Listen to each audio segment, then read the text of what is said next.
Hello friends, कैसे आप सभी। उम्मीद है कि आप लोग अच्छे होंगे और काफ़ी अच्छे से पढ़ाई भी हो रही होगी।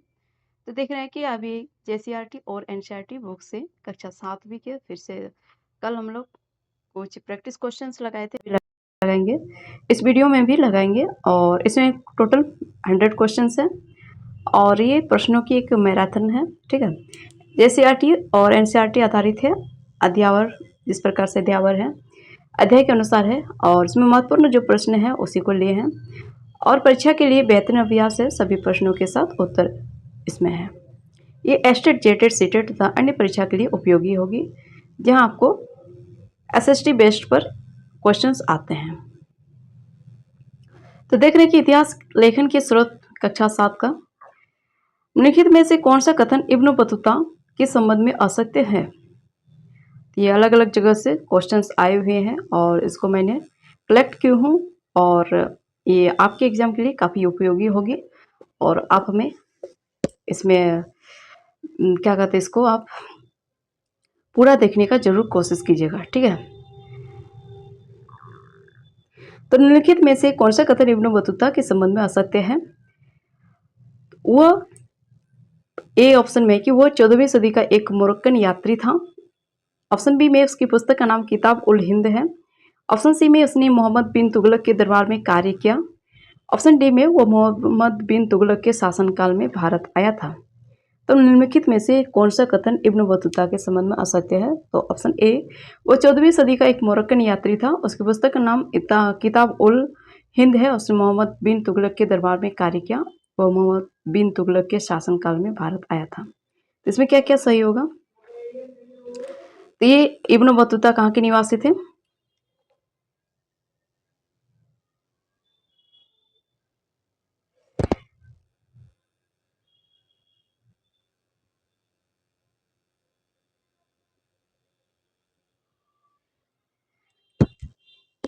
कहाँ के निवासी थे। ये मोरक्कन यात्री थे ना, ये मोरक्को निवासी थे। और इनके द्वारा जो क्वेश्चन क्या पूछा गया कि इसके बारे में क्या असत्य है। तो क्वेश्चन में असत्य बताया पूछा गया है ना, तो इसलिए हम लोग को असत्य देखना है कि उसकी पुस्तक का नाम किताब उल हिंद नहीं है, बल्कि उसका किताब का नाम क्या है, इब्न बतूता का पुस्तक रहला है। ठीक है, क्वेश्चन नंबर 2, प्रश्न संख्या 2, ऐतिहासिक स्रोतों में तवारीख कब यानी तवारीख लिखने वाले लेखकों के संबंध में कौन सा कथन सही नहीं है। वे अक्सर सुल्तानों से इनाम पाने के लिए इतिहास लिखते थे। वे नगरों में रहते थे। उन्होंने हमेशा आम जनता के जीवन का विस्तृत विवरण लिखा है। तो ये थोड़ा सा अलग बात है ना। ये लेखक शासकों को आदर्श समाज व्यवस्था बनाए रखने की सलाह देते थे। तो पहले ही हम लोग को पढ़ने में पता चला कि जो तवारीख होते थे ना, ऐतिहासिक स्रोतों की तवारीख, तो तवारीख ऐसे वैसे लोग तो नहीं लिखेंगे ना। जो बड़े लोग होंगे, जो बड़े लोग के पास आसपास इर्द गिर्द रहते होंगे, वही लोग तो लिखते होंगे ना। वही नगर में रहते होंगे। तो ये आम जनता के लिए नहीं होगा, ये किसके लिए था, राजाओं के लिए। ठीक है, ये राजाओं के लिए था। और इसमें से सभी ए बी डी सही है, लेकिन सी वाला ऑप्शन गलत है। क्वेश्चन नंबर 3, प्रश्न संख्या 3, शेरशाह सूरी के प्रशासन की जानकारी किस ऐतिहासिक पुस्तक से मिलती है। तो तारीख ए शेरशाही अब्बास खां सरवानी। ऑप्शन बी अकबरनामा अबुल फजल। ऑप्शन सी तबकात ए नासिरी मिनहाज उस सिराज। ऑप्शन डी फुतुहात ए फिरोज शाही। आप अपने को जांचने का जरूर कोशिश कीजिए, तभी तो आपका प्रैक्टिस अच्छी बनेगी।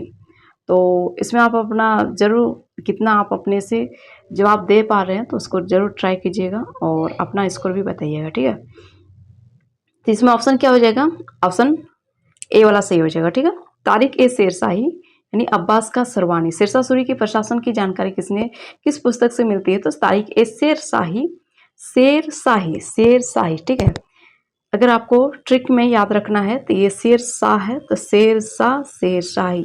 ठीक है, अब्बास खां सरवानी इस बुक में है। शाहजहां के क्वेश्चन नंबर 4, शाहजहां के शासनकाल का आधिकारिक इतिहास पादशाहनामा किसके द्वारा लिखा गया था। तो पादशाहनामा किसके द्वारा लिखा गया था।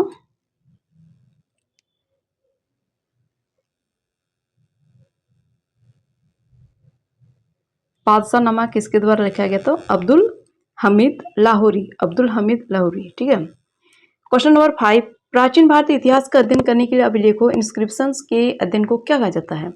जो अभिलेखों का अध्ययन करते हैं तो उसको क्या कहा जाता है? उसको क्या कहा जाता है? पुरालेख शास्त्र यानी एपिग्राफी। इंग्लिश में इसको एपिग्राफी कहते हैं और हिंदी में पुरालेख शास्त्र, एपिग्राफी, पुरालेख शास्त्र। बहुत इंपॉर्टेंट है फ्रेंड, केवल इंपॉर्टेंट क्वेश्चंस को लिए हैं। ठीक है।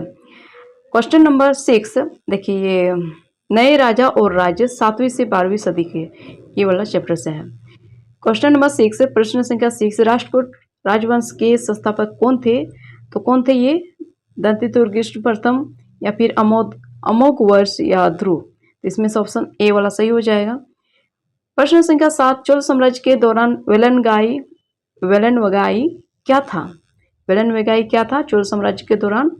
तो गैर ब्राह्मण किसान भूस्वामी की भूमि, या फिर ब्राह्मणों को उपहार में दी गई भूमि, या फिर जैन संस्थानों को दान की गई भूमि, या फिर मंदिर को दी गई भूमि।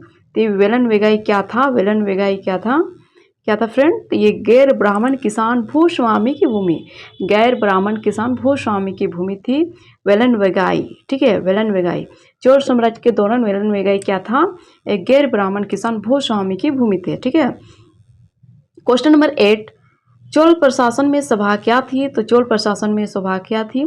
तो ब्राह्मण भूस्वामियों की एक समिति या परिषद, राज्य के मंत्रियों की बैठक, व्यापारियों की एक संस्था, या फिर गैर ब्राह्मण किसानों की ग्राम पंचायत। तो ऑप्शन नंबर ए सही हो जाएगा, ब्राह्मण भूस्वामियों की एक समिति या परिषद थे। ठीक है। क्वेश्चन नंबर 9, त्रिपक्षीय संघर्ष त्रिपर्ती स्ट्रगल किन 3 राजवंशों के बीच हुआ था?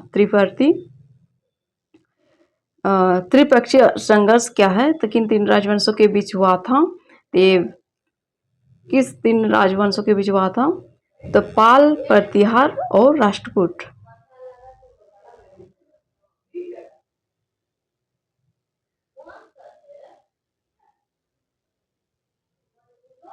अगर इसको ट्रिक में याद रखना है ना तो ऐसे भी याद रख सकते हैं, पालो प्रति राष्ट्र को, पालो प्रति राष्ट्र को, पालो प्रति राष्ट्र को। ठीक है।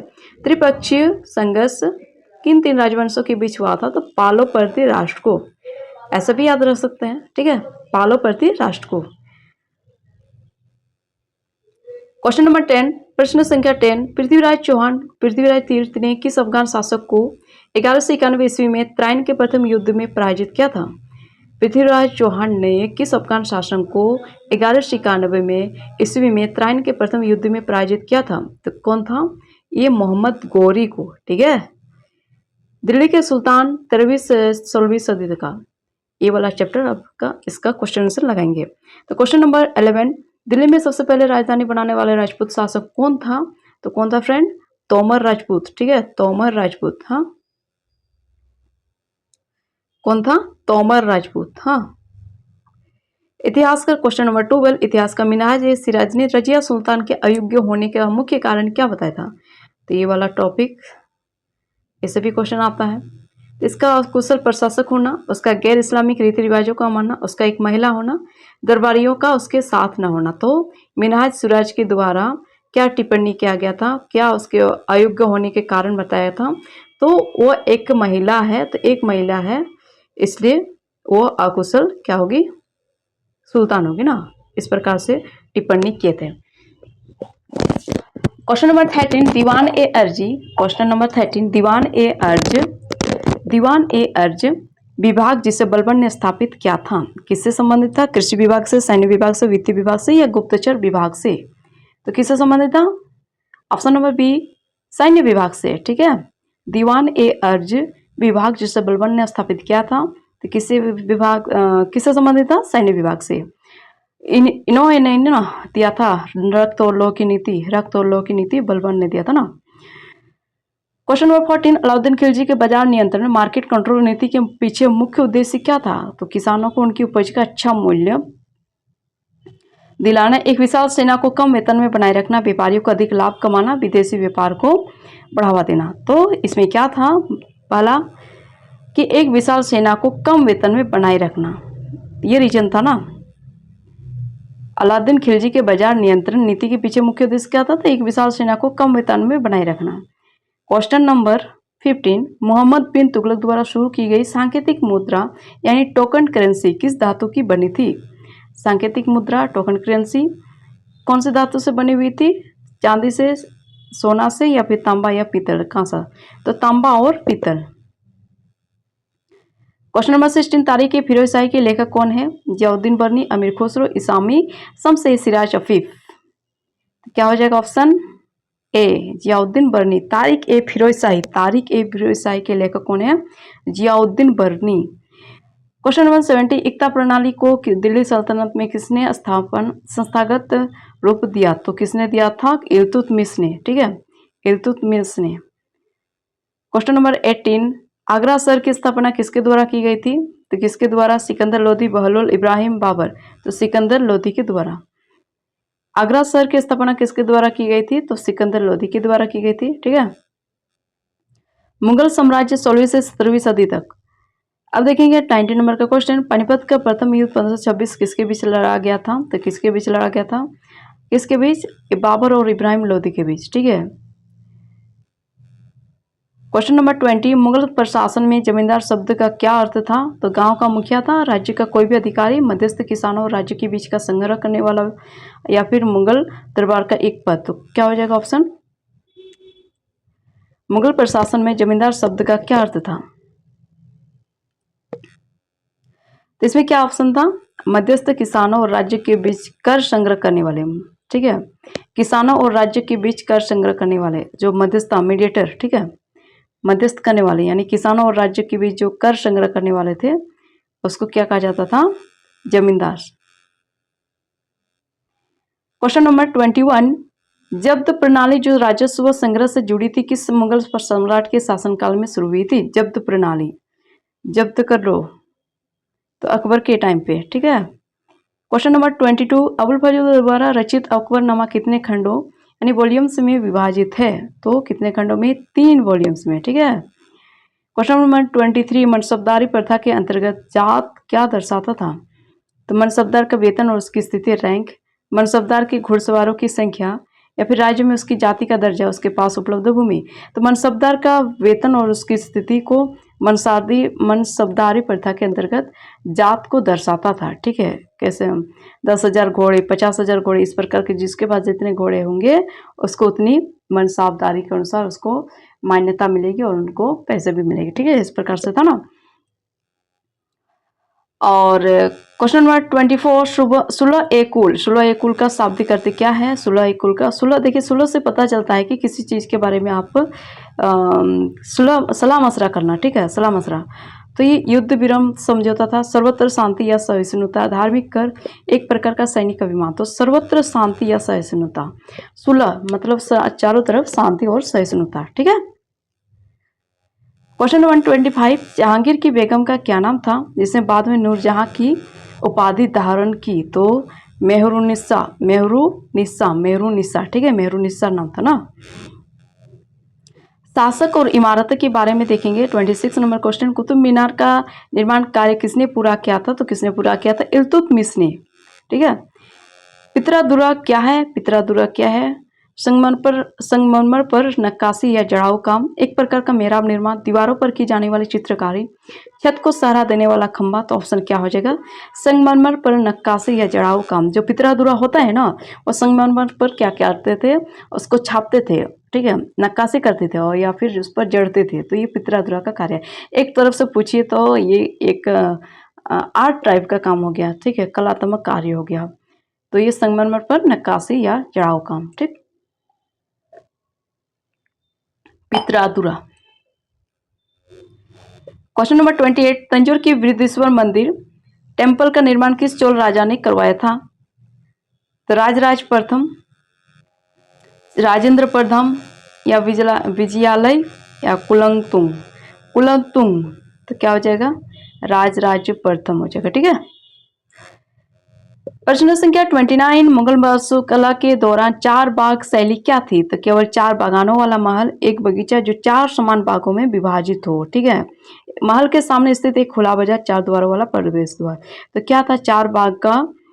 वास्तुकला का क्या मतलब था 4 बाग शैली का? तो ये एक बगीचा जो चारों समान भागों में विभाजित हो। ठीक है, एक बगीचा है, चारों भाग समान भागों में विभाजित हो। ठीक है, डाइवर्ट हो। प्रश्न संख्या 30, शाहजहां द्वारा निर्मित दिल्ली के लाल किले की दीवार ए आम में क्या थे? तो जनता की समस्या को सुनने के लिए सम्राट का स्थान। क्वेश्चन आंसर क्या है? ऑप्शन बी, सम्राट के लिए शाही स्नान घर, खजाने को रखने का स्थान, विदेशियों से मिलने का गुप्त कक्ष। तो क्या था? दीवान। शाहजहां द्वारा दिल्ली के लाल किले के दीवान ए आम में क्या था? जनता की समस्या को सुनने के लिए दीवान ए आम था ना।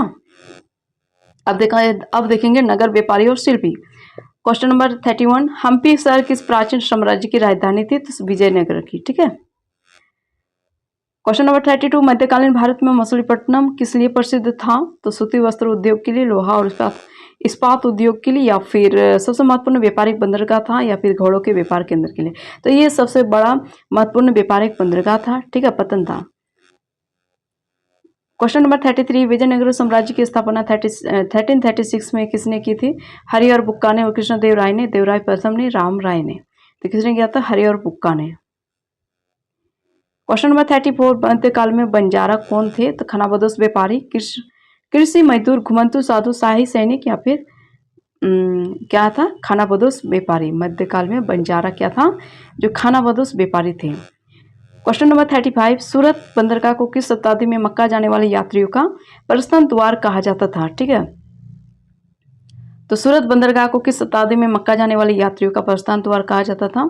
तो किस यात्रियों, कौन सा शताब्दी में? तो कौन सा शताब्दी में? 17वीं शताब्दी में। ठीक है। 36 नंबर का क्वेश्चन, श्रृंगार और मणिग्रामम क्या थे? मध्यकालीन भारतीय व्यापारी संघ, गर्ल्स थे, या फिर मंदिरों में नृत्य करने वाले देवदासियां, दक्षिण भारत के दो प्रसिद्ध शहर, चोल साम्राज्य के दो सिक्के। क्या ऑप्शन होगा? ऑप्शन नंबर ए सही होगा, मध्यकालीन भारतीय व्यापारी संघ होगा। ठीक है। जनजातियां, खानाबदोश और बसे हुए समुदाय, इसके बारे में अब हम लोग देखेंगे। 37 नंबर का क्वेश्चन, अहोम राज्य वर्तमान में किस भारतीय राज्य में स्थित है? तो एक चीज आपको और यहाँ पर ध्यान देना है। तो आपको और से कौन सा स्टेट आता है? तो इसमें अरुणाचल प्रदेश और सारे स्टेट आते हैं, लेकिन इसमें अरुणाचल प्रदेश वगैरह नहीं होगा। इसमें ये 3 अक्षर का है, ये भी 3 अक्षर का है। तो असम से अहोम, यानी अहोम राज्य वर्तमान में किस भारतीय राज्य में स्थित है? तो असम में है। ठीक है, ये 3 अक्षर याद रखिएगा। तो अहोम आएगा तो असम को याद कर लेना। ठीक है।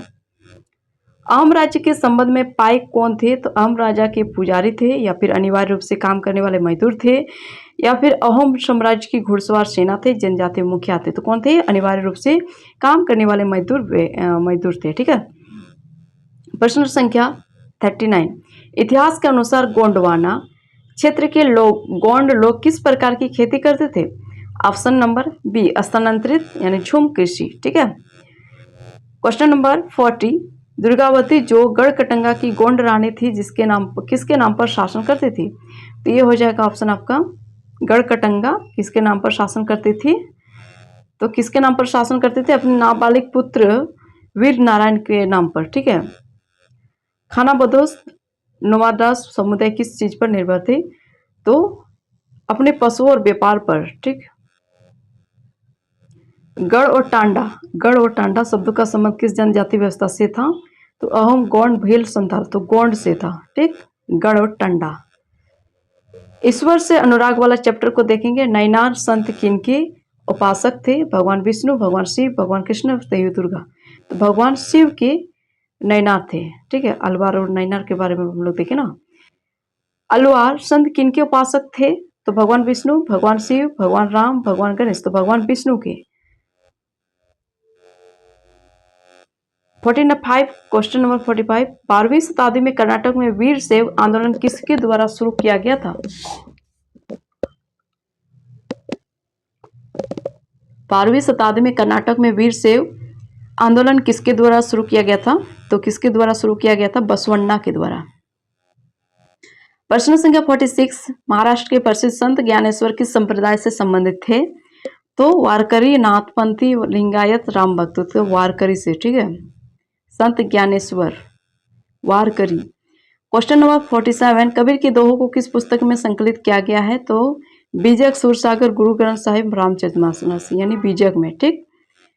तो इस्लाम के अंतर्गत सूफीवाद के संबंध में कौन सा कथन सही है? उन्होंने बाह्य आडंबरों को महत्व दिया, सूफियों ने धार्मिक कर्मकांडों का विरोध किया और ईश्वर के प्रति प्रेम पर बल दिया, वे मूर्ति पूजा के समर्थक थे या फिर सूफी संत जंगलों में तपस्या करते थे और समाज से दूर रहते थे। तो क्या था, सूफियों ने धार्मिक कर्मकांडों का विरोध किया, ठीक है, और ईश्वर के प्रति प्रेम पर बल दिया। तो ईश्वर से प्रेम करना है, उसके पर बल दिया, ठीक। क्वेश्चन नंबर 49, गुरु नानक के उपदेशों का सार किस अवधारणा पर आधारित था? तो इस पर किस पर आधारित था? नाम, दान और स्नान। नाम, दान और स्नान। नाम करो, दान करो और स्नान करो। तो गुरु नानक के उपदेशों का सार इन तीन शब्दों की अवधारणा पर आधारित था। अब देखेंगे क्षेत्रीय संस्कृतियों का निर्माण। कथक। क्वेश्चन नंबर 50, कथक नृत्य का संबंध मुख्य रूप से भारत के किस क्षेत्र से है? तो दक्षिण भारत से है या उत्तर भारत या पूर्वोत्तर भारत या पश्चिमी भारत? तो कथक जो है ना, ये विशेष रूप से अवध उत्तर प्रदेश यानी उत्तर भारत से है। जगन्नाथ मंदिर टेम्पल, जगन्नाथ टेम्पल पुरी उड़ीसा का निर्माण किस शासक ने शुरू करवाया था? तो ये हम लोग को पता है, ऑप्शन नंबर अनंत वर्मन के द्वारा शुरू करवाया था। क्वेश्चन नंबर 52, बंगाल में लघु चित्रकला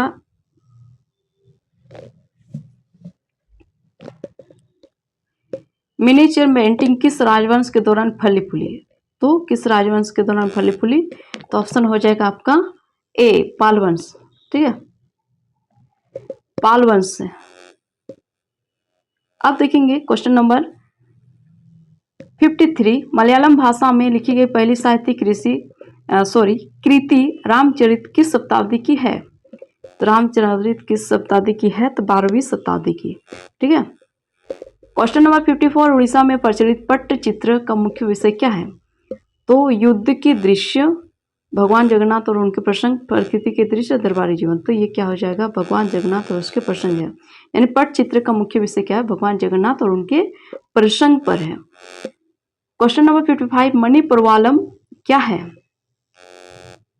दक्षिण भारत में पाई जाने वाली एक कीमती धातु, संस्कृत और क्षेत्रीय भाषा को मिश्रित साहित्यिक रूप, प्रायः मलयालम और तमिल। एक प्रकार का आभूषण, मुगल काल का एक सिक्का और 8वें। तो क्या हो जाएगा इसका ऑप्शन नंबर बी हो जाएगा। तो ये ऑप्शन नंबर बी में क्या है?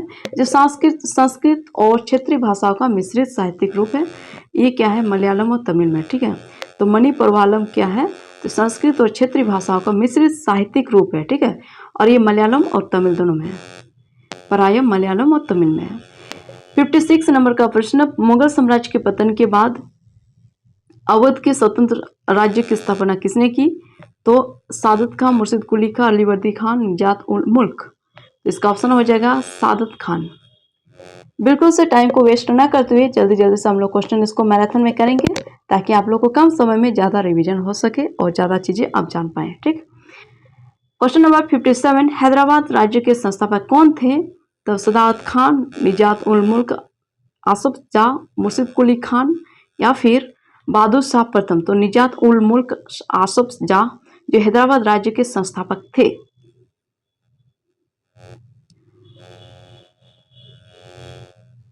क्वेश्चन नंबर 6, खालसा की स्थापना 1699 में किसने की थी? तो गुरु नानक जी के द्वारा, गुरु गोविंद सिंह के द्वारा, गुरु अर्जुन देव के द्वारा, बंदा बहादुर। तो गुरु गोविंद सिंह के द्वारा, हाँ, 1699 में किसने की थी? तो ये गुरु गोविंद सिंह के द्वारा। 59 का क्वेश्चन है, मराठा साम्राज्य में चौथ क्या था? ऑप्शन ए में राज्य द्वारा वसूला जाने वाला धार्मिक कर, भू राजस्व का 25% हिस्सा जो मराठों द्वारा लिया जाता था।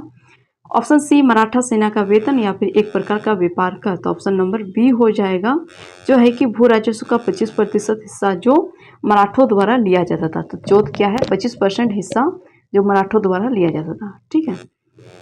क्वेश्चन नंबर 60, पेशवा कौन थे? मराठा साम्राज्य में प्रधानमंत्री, मराठा साम्राज्य में सेनापति, मराठा साम्राज्य का राजा या फिर मराठों के अधीन कर संग्राहक। ये कौन था? मराठा साम्राज्य में प्रधानमंत्री। क्वेश्चन नंबर 61, पानीपत का तीसरा युद्ध, थर्ड बैटल ऑफ पानीपत किस वर्ष हुआ था? तो 1761 को। 62 नंबर का क्वेश्चन, मिसल का संबंध किस ऐतिहासिक समुदाय से है? तो किससे है? मराठा, सिख, राजपूत या फिर जाट। तो किससे है? राजपूत, सिख से, ठीक है। क्वेश्चन नंबर 63, नादिर शाह ने दिल्ली पर किस वर्ष आक्रमण किया था? कब किया था? 1719, 1729, 1739, 1749। तो 1739 में, हाँ। प्लासी का युद्ध, बैटल ऑफ प्लासी, कब लड़ा गया था? 23 जून 1757 को, 22 अक्टूबर 1764 को, 17 जनवरी 1760 को, 14 जनवरी 1761 को। तो कब हुआ था? 23 जून 1757 को प्लासी का युद्ध लड़ा गया था, 23 जून 1757 को। क्वेश्चन नंबर 65, बक्सर का युद्ध के समय बंगाल का नवाब कौन था? मीर जाफर, मीर कासिम, सिराजुद्दौला, नजमुद्दौला। तो कौन था? मीर जाफर, मीर जाफर। ठीक है, बक्सर का युद्ध के समय बंगाल का नवाब कौन था? मीर जाफर। दीवानी अधिकारी, दीवानी राइट्स ईस्ट इंडिया कंपनी को किस मुगल साम्राज्य ने प्रदान किए थे? बहादुर शाह जफर, शाह आलम द्वितीय, फर्रुख शेर, आलमगीर। कौन हो जाएगा फ्रेंड? शाह आलम द्वितीय। हाँ। क्वेश्चन नंबर 67, सहायक संधि सब्सिडरी अलायंस की प्रणाली किसने शुरू की थी? Lord Clive, Lord Wellesley, Lord Dalhousie या फिर वॉरेन हेस्टिंग्स? ये लॉर्ड वेलेस्ली ने किए थे सहायक संधि, subsidiary alliance, subsidiary alliance, subsidiary alliance, सहायक संधि, सब्सिडरी अलायंस। ओके। प्रश्न नंबर 68 है, विलय की नीति, डॉक्ट्रिन ऑफ लेफ्स का मुख्य उद्देश्य क्या थी? तो ब्रिटिश क्षेत्रों का विस्तार करना, भारतीय राज्यों की सुरक्षा करना, व्यापार को बढ़ावा देना या स्थानीय लोगों को शिक्षित करना। तो विलय की नीति तो ब्रिटिश क्षेत्रों का विस्तार करना ही तो था ना।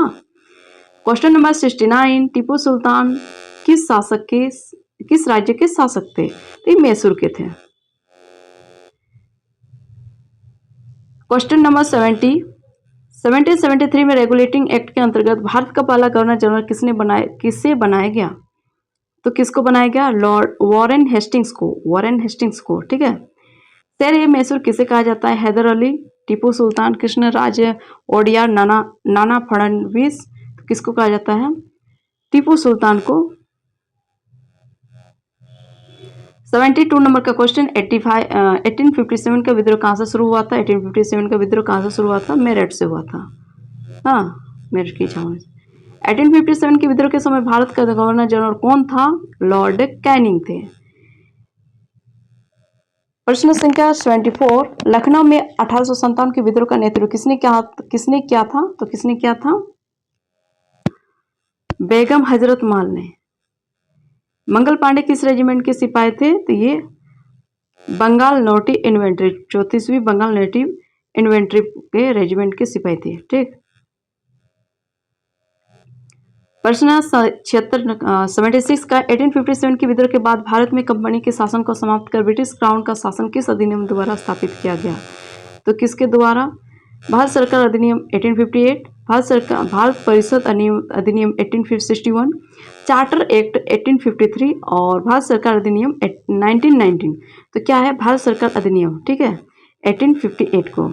1857 के विद्रोह के बाद भारत में कंपनी के शासन को समाप्त कर ब्रिटिश क्राउन का शासन किस अधिनियम द्वारा स्थापित किया? तो 1858 भारत सरकार अधिनियम द्वारा। क्वेश्चन नंबर 77, कुंवर सिंह जो 1857 के विद्रोह के प्रमुख नेता थे, वर्तमान बिहार के किस क्षेत्र से संबंधित है? तो जगदीशपुर से। चाहे आप बीपीसी का भी क्यों ना एग्जाम दे, उसका भी इसमें से क्वेश्चंस आ रहे हैं और ये आप लोग के लिए उसमें भी हेल्पफुल होगी। सामाजिक और धार्मिक सुधार आंदोलन क्या है? ब्रह्म समाज की स्थापना किसने की थी? स्वामी दयानंद सरस्वती, राजा राम मोहन राय, स्वामी विवेकानंद, ईश्वरचंद्र विद्यासागर। तो राजा राम मोहन राय ने किया था। ठीक है, ब्रह्म समाज की स्थापना। देखिए फ्रेंड्स, आप लोग लास्ट तक बने रहे, आप लोग को बहुत ही फायदा होगी और आपको खुद को जांचने का एक टाइम मिलेगा और एक अच्छा समय है जो कि आप इसके माध्यम से अच्छा से आपका तैयारी बूस्ट हो पाए और अच्छा से बन पाए, ताकि आप एग्जाम में अच्छे नंबर लेकर आए। ठीक है।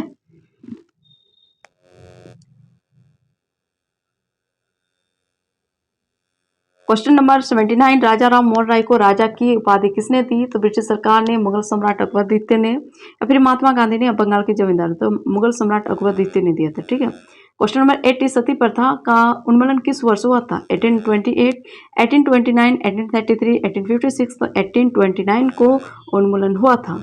स्वामी दयानंद सरस्वती द्वारा आर्य समाज की स्थापना कब की गई थी? तो आर्य समाज की स्थापना 1828, 1867, 1875, 1897। तो 1875 को स्थापना की गई थी। 82, क्वेश्चन नंबर 82, सत्यशोधक समाज, सत्यशोधक के संस्थापक कौन थे? तो Jyotirao Phule, doctor B R Ambedkar, Periyar, Narayana Guru. Jyotirao फूले थे सत्यशोधक समाज। ठीक है। 83 क्वेश्चन नंबर 83, गुलामगिरी नामक पुस्तक के लेखक कौन थे, कौन है? तो ज्योतिराव फूले, बी आर अम्बेडकर, महात्मा गांधी, रामास्वामी नायकर। तो ज्योतिराव फूले हैं। क्वेश्चन नंबर 84, अलीगढ़ आंदोलन के प्रमुख प्रणेता कौन थे? मौलाना अबुल कलाम आजाद, सर सैयद अहमद खान, मोहम्मद अली जिन्ना, आगा खान। तो कौन है? सर सैयद अहमद खान। ठीक है। क्वेश्चन नंबर 85, रामकृष्ण मिशन की स्थापना किसके द्वारा की गई थी? रामकृष्ण परमहंस, स्वामी विवेकानंद, सिस्टर निवेदिता, केशव चंद्र सेन। तो किसके द्वारा? तो किसके द्वारा? ये स्वामी विवेकानंद के द्वारा। 86 नंबर का क्वेश्चन, वेद समाज की स्थापना कहाँ की गई थी? मद्रास, बॉम्बे, कलकत्ता, लाहौर। तो मद्रास यानी चेन्नई में वेद समाज की स्थापना। ठीक है। राष्ट्र आंदोलन 1885 से 1947 तक। भारतीय राष्ट्र कांग्रेस, इंडियन नेशनल कांग्रेस की स्थापना कब हुई थी? 1885 को। हाँ। प्रश्न संख्या 88, कांग्रेस के प्रथम अधिवेशन के अध्यक्ष कौन थे? तो कौन थे? वीएमएस चंद्र बनर्जी। वीएमएस चंद्र बनर्जी अधिवेशन के अध्यक्ष थे। कांग्रेस के प्रथम अधिवेशन के अध्यक्ष वीएमएस चंद्र बनर्जी थे। क्वेश्चन नंबर 89, बंगाल का विभाजन, पार्टीशन ऑफ बंगाल कब हुआ था? तो बंगाल का विभाजन कब हुआ था? 1905 को, 1907 को, 1909 को, 1911 को। तो 1905 को हुआ था। ठीक है।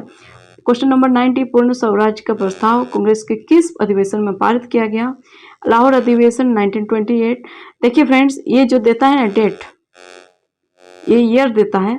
कभी कभार ऐसा होता है कि आपको सीक्वेंस लगाना है, सीक्वेंस में लगाना है, तो आप उस टाइम पे गड़बड़ा जाते हैं। अब क्योंकि एक्चुअल में आपको डेट याद नहीं रहता है, जब डेट याद नहीं रहता है, इस क्या कहते हैं, ईयर से याद नहीं रहता है, तो आप तो गड़बड़ाएंगे। इसलिए इस चीज़ को याद में रखना जरूरी बनता है। तो लाहौर अधिवेशन कब हुआ था? 1929 को। कलकत्ता अधिवेशन कब हुआ था? 1928 को। कराची अधिवेशन 1931 को। लखनऊ अधिवेशन 1916 को। तो पूर्ण स्वराज का प्रस्ताव कांग्रेस के लाहौर अधिवेशन में किया गया था। 91 नंबर का क्वेश्चन, जलियांवाला बाग हत्याकांड किस तिथि को? इससे तो जब बच्चा को याद है, 13 फरवरी 1919 ईस्वी को। महात्मा गांधी ने असहयोग आंदोलन, नॉन कॉपरेशन मूवमेंट कब वापस ले लिया? तो 19 कब ले लिया? चोरी चोरा कांड के बाद ना, जब चोरी चोरा कांड हो गया, इसके बाद उन्होंने असहयोग आंदोलन यानी नॉन कॉरपोरेशन मूवमेंट को वापस ले लिया। ठीक है। उसका आंदोलन का मतलब था कि अहिंसापूर्ण आंदोलन करे, किसी को ठेस न पहुंचे, किसी को चोट ना हो, किसी का हानि ना हो, इस प्रकार से आंदोलन करे। क्वेश्चन नंबर 93, दांडी मार्च कब शुरू हुआ था? तो 12 मार्च 1930 को, या फिर 6 अप्रैल 1930, या फिर 26 जनवरी 1930, 9 अगस्त 1942। तो 12 मार्च 1930 को। ठीक। करो या मरो, डू और डाई का नारा महात्मा गांधी ने किस आंदोलन के दौरान किया था? तो ये किस दौरान किया था? सविनय अवज्ञा आंदोलन, असहयोग आंदोलन, भारत छोड़ो आंदोलन, खिलाफत। तो जब भारत को छुड़वाना है ना, तो उस समय डू और डाई का नारा दिया था महात्मा गांधी ने। आजाद हिंद फौज की कमान सुभाष चंद्र बोस ने कब संभाली? तो आजाद हिंद फौज की कमान 1941, 1942, 1943 या 1945। जब सिंगापुर है 1943, तो इसी टाइम पे संभाला था। क्वेश्चन नंबर 96, भारत को स्वतंत्रता किस योजना के आधार पर मिली? कैबिनेट मिशन योजना के, माउंटबेटन योजना, Cripps mission, Simon commission. Answer क्या हो जाएगा? माउंटबेटन योजना। 97 क्वेश्चन नंबर 97, संविधान सभा कॉन्स्टिट्यूएंट असेंबली की पहली बैठक कब हुई थी? तो 9 दिसंबर 1946, 15 अगस्त 1947, 26 जनवरी 1950, 24 जनवरी 1950। तो कब हुआ था? तो जो पहला वाला ऑप्शन है वही वाला सही होगा। ठीक है। 1946 को, 9 दिसंबर 1946 को। झारखंड का इतिहास देख लेते हैं थोड़ा सा क्या है। तिलका मांझी को किस वर्ष फांसी दी गई थी? तो 1785 को, 80 को, 1785 को, 1790 को, 1800 को। तो कब किया गया था? 1785 को। कब दिया गया था? 1785 को। ठीक। मुंडा विद्रोह 99, क्वेश्चन नंबर 99, मुंडा विद्रोह का नेतृत्व किसने किया था? तो बिरसा मुंडा के द्वारा किया गया था। संताल विद्रोह का कब हुआ था? संताल हुल कब हुआ था? 1855 to 56, 1857 to 58, 1895 to 96, 1914 to 15। तो कब किया गया था संताल विद्रोह का, यानी संताल हुल कब हुआ था? तो कब हुआ था फ्रेंड्स? 1855 to 56। तो ठीक है फ्रेंड्स, कैसे लगी मेरी वीडियो? आप लोग इसमें जरूर लाइक, कमेंट और शेयर कर लीजिएगा। और अपना राय ज़रूर व्यक्त कीजिए ताकि हमें कुछ नई चीज़ों को आप लोग के साथ शेयर करने का मौका मिल सके। और जैसे भी है आप अपने आप को ठीक करने का कोशिश कीजिए, चूँकि जब आप सही होते हैं ना तो सब कुछ सही होने लगता है। तो आपको अपनी मेहनत बरकरार रखना है। और अब एग्ज़ाम का टाइम भी मतलब अभी कम ही समय रह गया है, इसलिए आप लोग को अच्छे से ध्यान में रखकर पढ़ाई भी करना है। साथ-साथ में पढ़ेंगे, अच्छे से तैयारी करेंगे। फिर मिलेंगे दूसरे वीडियो के साथ और तब तक के लिए आप लोग को धन्यवाद।